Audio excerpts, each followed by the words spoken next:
কাঁচা লঙ্কার official YouTube চ্যানেলে সবাইকে জানাচ্ছি এটা ওয়ার্ম ওয়েলকাম। আশা করি আপনার প্রত্যেকেই খুব ভালো আছেন। হালকা হালকা বাইরে ঠান্ডা, গরম গরম একটু স্যুপ হলে কেমন হয় বলুন তো? জানি হলে বেশ ভালোই হয়। যদি বাড়িতে মাশরুম আর টমেটো দিয়ে একটা সুন্দর টমেটো স্যুপ বানাতে পারেন, তার সাথে একটু হোম স্টাইল গার্লিক ব্রেড, তাহলে কেমন হয়? দারুণ হবে আমি জানি। তাহলে এতক্ষণে তো বুঝেই গেছেন আজকে কাঁচা লঙ্কা রান্নাঘরে কি তৈরি হবে। আজকে কাঁচা লঙ্কার রান্নাঘরে তৈরি হবে টমেটো স্যুপ মাশরুম দিয়ে, তার সাথে হবে হোম স্টাইল গার্লিক ব্রেড। তাহলে চলুন আর বেশি দেরি করা যাবে না, সোজা রান্নাঘরে দেখিয়ে নিই কি কি উপকরণ লাগছে আমাদের টমেটো মাশরুম স্যুপ বানাতে, তার সাথে হোম স্টাইল গার্লিক ব্রেড বানানোর জন্য।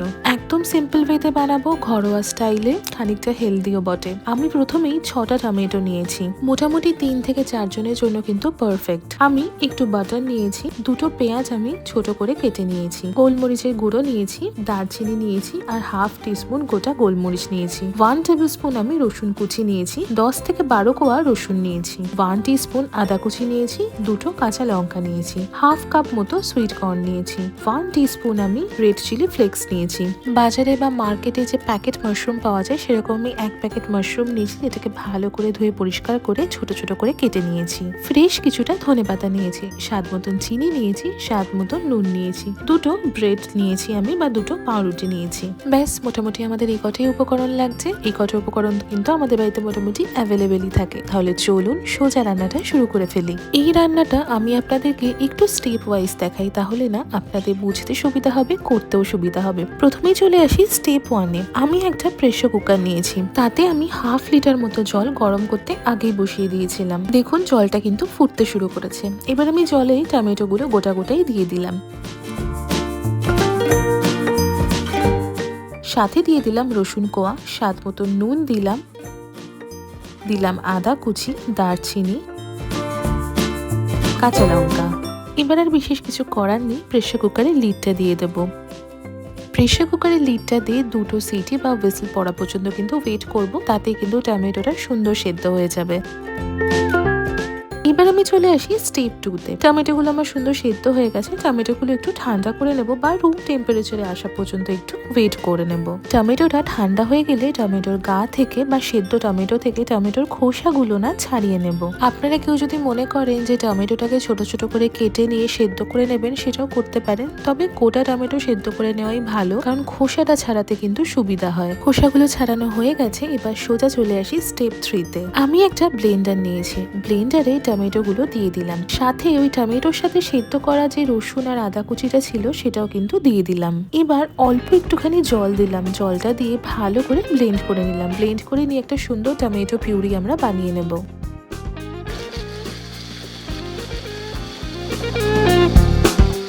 চলুন এবার চলে যাই স্টেপ 4-এ। আমি একটা বড় পট নিয়েছি বা একটা বড় কড়াই নিলেও চলবে, তাতে আমি 1 টিস্পুন মতো বাটার দিলাম, সাথে 1 টিস্পুন সাদা তেল বা ভেজিটেবল অয়েল দিয়ে তেল এবং বাটার একসাথে ভালো করে গরম করে নেব। তেল এবং বাটার একসাথে গরম হয়ে গেলেই দিয়ে দেব গোটা গোলমরিচ, সাথে দিলাম পেঁয়াজ কুচি। এবার ভালো করে সবকিছু একটু ভেজে নেব। ওই আমরা তো স্যুপ রান্না করছি, এখানে পেঁয়াজটা কিন্তু অতিরিক্ত ভাজার বা লাল লাল করে ভাজার কোনোই প্রয়োজন নেই।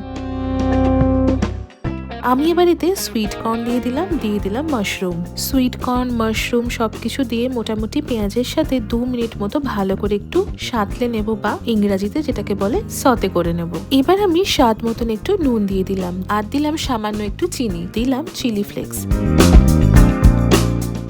ভালো করে সবকিছু মিশিয়ে নিয়ে এবার পালা কি বলুন তো? ঠিক ধরেছেন, এবার টমেটো পিউরিটা দিয়ে দেবার পালা। তো টমেটো পিউরিটা আমরা একবারে ঢেলে দেব না, একটা ছোট্ট কাজ করব। কেন করব সেটাও বলছি। আমি একটা বড় ছাঁকনি বা স্ট্রেনার নিয়েছি, এটার উপর টমেটো পিউরিটা পুরোটা ঢেলে টমেটো পিউরিটা আমরা ব্যবহার করব। কারণ আমরা যখন টমেটোটা বেটে নিচ্ছি বা ব্লেন্ড করে নিচ্ছি, কিছু কিছু জিনিস রয়ে যায় যেগুলো মুখে পড়লে স্যুপের সাথে খেতে ভালো লাগে না, সেই কারণে কিন্তু ডাইরেক্ট টমেটো পিউরিটা আমরা দেবো না, একটু ছেঁকে নেব। যে ব্লেন্ডারে টমেটোটা ব্লেন্ড করেছিলাম তাতে আমি 1 কাপ মতো গরম জল ঢেলে দিলাম। টমেটো পিউরিটা খুব ভালো করে আমরা ছেঁকে নিয়েছি।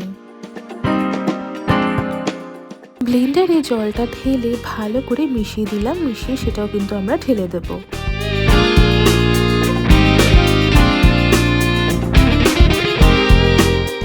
এবার চলে আসি আমি স্টেপ 5-এ। এবার আমাদের স্যুপটাকে ভালো করে কিন্তু ফুটিয়ে নিতে হবে। এই ধরুন লো টু মিডিয়াম ফ্লেমে 12 থেকে 15 মিনিট কিন্তু স্যুপটা ফুটিয়ে নিলেই হবে। স্যুপটা ফুটতে থাকুক, ততক্ষণে চলে যাই আমরা স্টেপ 6-এ।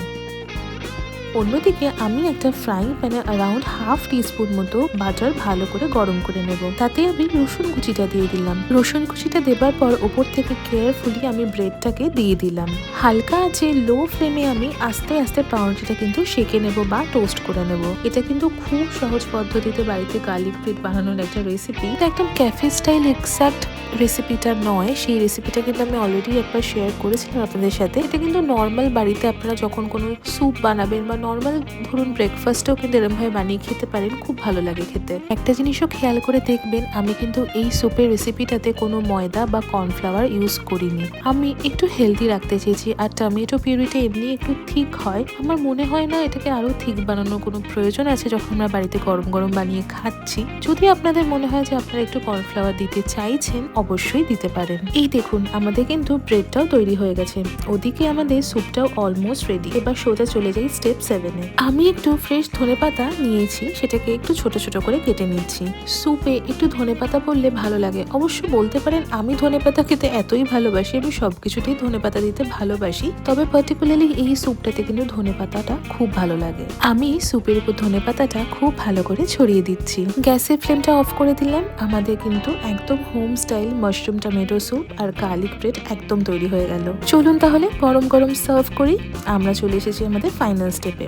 গরম গরম সার্ভ করছি আমি স্যুপ। উপর থেকে গার্নিশ করে দিলাম ফ্রেশলি চপড ধনেপাতা দিয়ে বা ধনেপাতা কুচি দিয়ে, একটু গোলমরিচের গুঁড়ো দিয়ে দিলাম, সাথে দিলাম হোম স্টাইল গার্লিক ব্রেড। কেমন লাগলো এই সিম্পল রেসিপিটা কমেন্ট সেকশনে জানাতে কিন্তু একদম ভুলবেন না। আশা করি আপনাদের আজকের এই রেসিপিটা খুব ভালো লেগেছে। যদি ভালো লেগে থাকে তাহলে অবশ্যই আমাদের চ্যানেলটা সাবস্ক্রাইব করবেন, আমাদের এই ভিডিওটা লাইক করবেন, এই ভিডিওটা প্রত্যেকের সাথে শেয়ার করবেন। দেখা হবে আবারও একটা খুব সুন্দর রেসিপির সাথে। ততক্ষণের জন্য প্রত্যেকে খুব ভালো থাকবেন, সুস্থ থাকবেন, কাঁচা লঙ্কাকে এভাবেই ভালোবাসা সাপোর্ট দিতে থাকবেন। See you soon and happy cooking.